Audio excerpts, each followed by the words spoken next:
To replace the sponge, lift the tank out, raise the roller transport assembly. Raise the sealant brush upright so you can remove the reservoir tray. Then, from the back side of the machine, slide the tray out.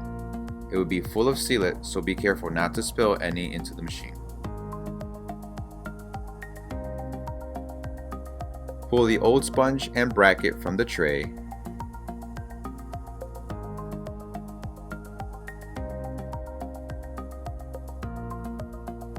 Insert the new one with the sponge side at the back towards the reservoir, until flush while squeezing the sponge bracket.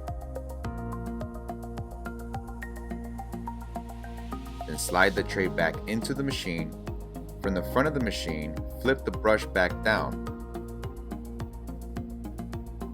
Lower the transport assembly and reinsert the sealant tank.